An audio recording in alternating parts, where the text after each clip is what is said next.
ಬಂಧುಗಳೇ, ದಯವಿಟ್ಟು ಗಮನಿಸಬೇಕು. ಪ್ರತಿಯೊಬ್ಬರು ಕೂಡ ಟೋಕನ್ ನಂಬರ್ ಅನ್ನು ನೀಡಲಾಗಿದೆ. ಎಲ್ಲರೂ ಕೂಡ ಇದಾದ ನಂತರ ಸರತಿ ಸಾಲಿನ ಬರಬೇಕು.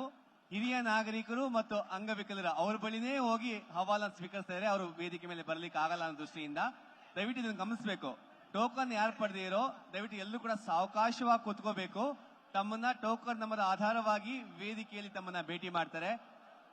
ಈಗ ಬಂದಿರೋದು ಕೇವಲ ಹಿರಿಯ ನಾಗರಿಕರಿಗೆ ಹಾಗೂ ಈಗ ನಮ್ಮ ಅಹವಾಲ್ ಮಾನ್ಯ ಉಪಮುಖ್ಯಮಂತ್ರಿಗೆ ನೀಡಿದ ಮೇಲೆ ಈ ಕಡೆಗೆ ಕಂಪ್ಯೂಟರ್ಗೆ ಬಂದಾಗ ಸ್ಕ್ಯಾನಿಂಗ್ ಮಾಡುವುದು ಬೇಡ. ಸ್ಕ್ಯಾನಿಂಗ್ ಇಂದ ತಡ ಆಗ್ತದೆ. ಈ ಎಲ್ಲ ಕೌಂಟರ್ಸ್ 14ವರೆಗೂ ಏನು ಕೌಂಟರ್ಸ್ ಇದೆ, ಹೆಲೋ, ಸ್ಕ್ಯಾನ್ ಮಾಡೋದು ಬೇಡ, ನೋ ಸ್ಕ್ಯಾನಿಂಗ್. ಮತ್ತು ಇದರ ಮುಂದೆ ಸ್ವಲ್ಪ ಜಾಗ ಬಿಡಬೇಕು. ಅನುಕ್ಷಣದ ಸುದ್ದಿಗಳಿಗಾಗಿ ವಿಸ್ತಾರ ನ್ಯೂಸ್ ಯೂಟ್ಯೂಬ್ ಚಾನೆಲ್ ಸಬ್ಸ್ಕ್ರೈಬ್ ಮಾಡಿ. ಹೊಸ ಸುದ್ದಿಗಳ ನೋಟಿಫಿಕೇಶನ್ಗಾಗಿ ಬೆಲ್ ಐಕಾನ್ ಕ್ಲಿಕ್ ಮಾಡಿ.